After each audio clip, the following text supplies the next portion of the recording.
नमस्कार, मी निरंजन.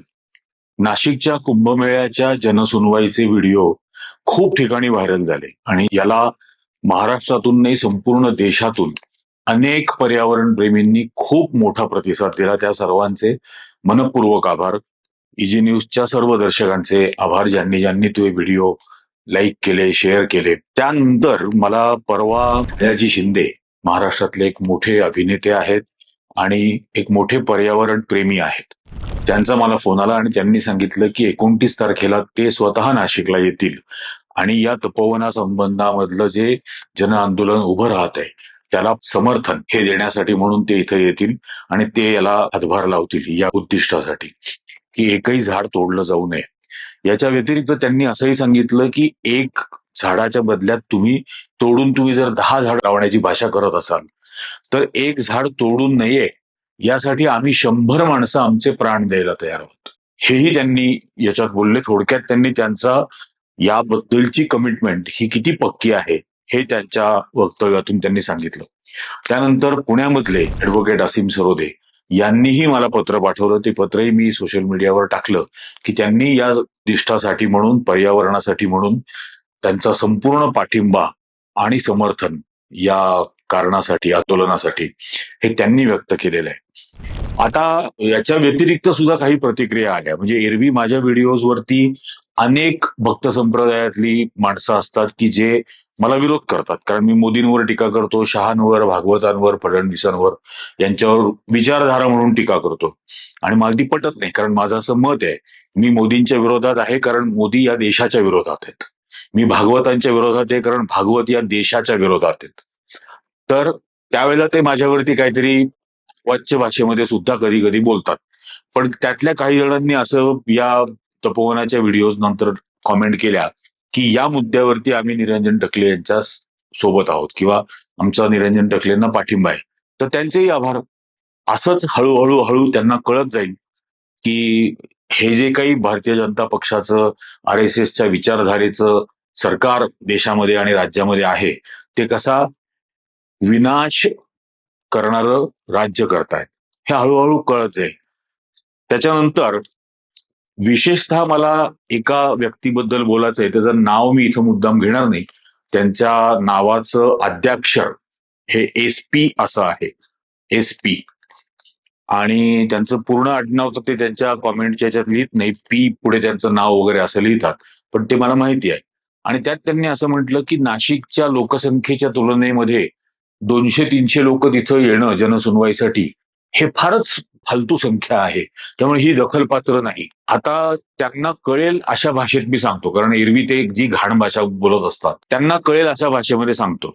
समजा त्यांच्या घरातल्या एखाद्या महिलेवरती अत्याचार झाला तर तेव्हा असं म्हणायचं का की नाशिकमध्ये असलेल्या 15 लाख महिलांच्या तुलनेत एकीवरच तर झालाय अत्याचार, सोडून द्यायचं त्यावेळेला? असं नसतं. हा यातला पहिला भाग. आणि तिथं जी 400-450 माणसं आलेली होती, ती 450 माणसं प्रत्येकी 4 झाडं जपण्यासाठी म्हणून आली होती असं समजा. त्यांच्या कुटुंबातले 4 सदस्य असल्याप्रमाणे 4 झाडं वाचवण्यासाठी ते तिथं आले होते. ते ही जे बेशरमासारखं लॉजिक आहे ना की नाशिकच्या तुलनेमध्ये, लोकसंख्येच्या तुलनेत किती लोक आले होते वगैरे, हे मूर्ख आणि निर्लज्ज लॉजिक आहे.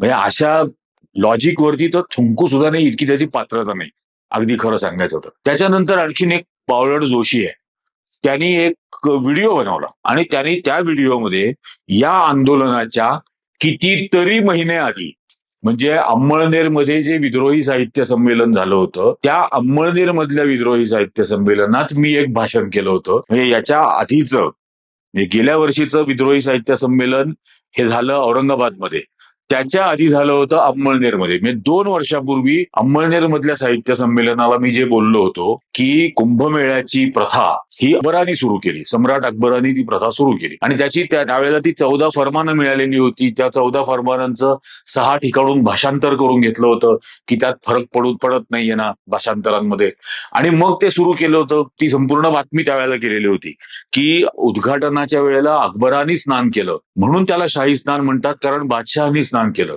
ते सगळे जे मार्ग असतात, ज्या मार्गाने त्या स्नानासाठी म्हणून जातात, त्याला शाही मार्ग म्हटलं जातं. आता ही परंपरा, ही याचा खरा अभिमान वाटायला हवा. यात अपमान वाटावं किंवा राग यावा असं काहीच नाहीये. की हिंदूंमधली कुंभमेळ्याच्या निमित्ताने देशभरातल्या हिंदूंनी जात धर्म पंथ लिंग भाषा हे सगळं विसरून तिथं सहभाग घ्यावा. हा एक खूप चांगलं उद्दिष्ट, असा खूप चांगला उद्देश असलेलं महोत्सव हा अकबराने सुरू करून दिला. याच्यामध्ये खरं तर अभिमान वाटायला हवा, यात गैर वाटावा असं खरोखर काही नाही. पण त्याच्यावरून त्यांनी म्हटलं की म्हणजे पहिल्यांदा या आंदोलनाचा व्हिडिओ, त्याच्यानंतर हे की या पर्यावरणाच्या निमित्ताने आता ते काय बोलायला लागले. पर्यावरणाच्या निमित्ताने मी अकबराबद्दल नाही बोललो, अकबराबद्दल खूप आधी बोललोय. 2012ला बातमी केलेली होती. त्याच्यानंतर 2 वर्षापूर्वीच्या जाहीर झालेल्या साहित्य संमेलनात हे बोललो होतो. आणखीन एक महत्वाची गोष्ट की ज्या वेळेला हे अकबरानी कुंभ सुरू केला हे सगळीकडे पसरलं आणि आजही अलाहाबादला घाटाला लागून पंडितांची जी कॉलनी आहे त्या कॉलनीला दारागंज म्हटलं जातं, कारण दारा शुकवणी त्यांना ती घरं बांधून दिली होती फुकट. दारा शुकवणी बांधून दिली होती, जो औरंगजेबाचा भाऊ होता. हा इतिहास आहे. याच्यावरती काही केलं का कोणी? काही नाही. नाशिकला महाराष्ट्राचा मुख्यमंत्री आला आणि त्यांनी सांगितलं की नाशिकच्या कुंभमेळ्याला शाही स्नान नाही अमृत स्नान म्हणायचं. अहो, जर का शाही स्नानाचा आणि अकबराचा काही संबंधच नाहीये तर का बरं नाव बदलता नाशिकचं? नाशिकला का अमृत स्नान म्हणायचं? आता प्रयागराजला जो कुंभमेळा झाला तिथंही अशीच मागणी झाली. का बरं झाली? कारण लोकांना हे माहीत व्हायला लागलं की ही प्रथा ही परंपरा जी काय आहे हे अकबराने सुरू करून दिलेली होती. या येड्याला इतका राग यायचं काय कारण होतं की याच्यात हिंदूंचा अपमान झाला? हिंदूंचा अपमान नाही झाला, हिंदूंचा सन्मान केला अकबराने. हे कळण्या इतकी अक्कल असायला हवी. तो जो कोण येडा आहे ना असले व्हिडिओ बनवणारा, मी माझ्या मृत्यूपर्यंत आणि मेल्यानंतर सुद्धा या देशामध्ये जाती जातीत आणि धर्माधर्मात द्वेष निर्माण होणार नाही असंच सांगत राहीन आणि सत्य सांगत राहीन, कायम सत्य सांगेन. पण असले व्हिडिओ करून मला म्हणजे निरंजन टकले हा माणूस तुम्ही ओळखलाच नाही. हा म्हणजे मरणाच्या दारामध्ये असेल ना तरीही निराश होणार नाही, अशी मानसिकता असलेला मी आहे. हे नैराश्य आणि घाबरून जाणं हे माझ्या जन्मात नाही, माझ्या डिक्शनरीत नाही. त्यामुळे असले व्हिडिओज करून फालतूपणाचे माझ्यावर काही फरक पडणार नाही. मी जे खरं आहे, जे सत्य आहे ते नग्न सत्य हे सांगतच राहणार. ही सर्वात महत्वाची गोष्ट. आणि हा जो पर्यावरणाचा नाश चाललेला आहे हे कुठलं सरकार करतंय?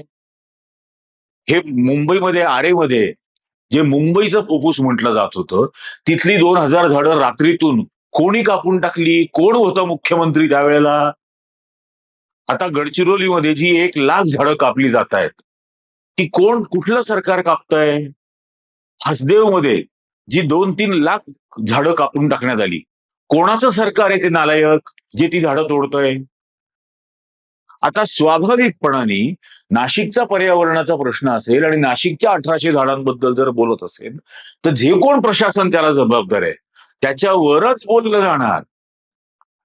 त्यामुळे हा जो थांबटेपणा आहे ना की पर्यावरणाच्या प्रश्नात राजकारण काढू नका, अरे हे उघड उघड राजकारण आहे ना.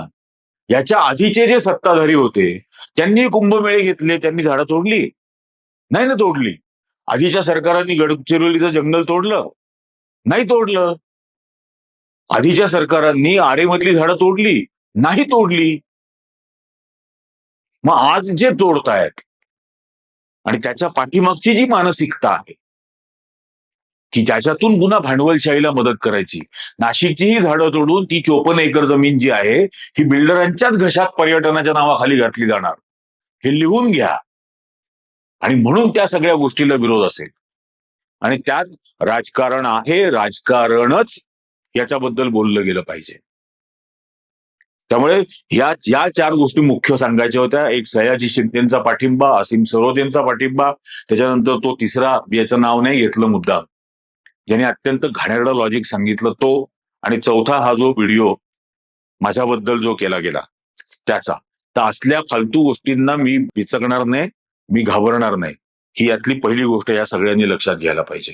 या कुंभमेळ्याच्या निमित्ताने आणि एकंदरीतच महाराष्ट्राच्या पर्यावरणाच्या निमित्ताने संपूर्ण महाराष्ट्राने नाशिकचं पर्यावरण वाचवण्यासाठी एकत्र येणं, पाठिंबा देणं, समर्थन देणं हे अत्यंत जरुरी आणि गरजेचं आहे. ते अख्खा महाराष्ट्र या निमित्ताने देईल हीच या व्हिडिओच्या निमित्ताने अपेक्षा व्यक्त करतो.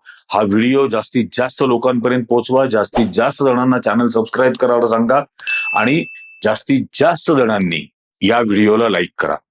आत्ताच्या भागात इतकंच. धन्यवाद.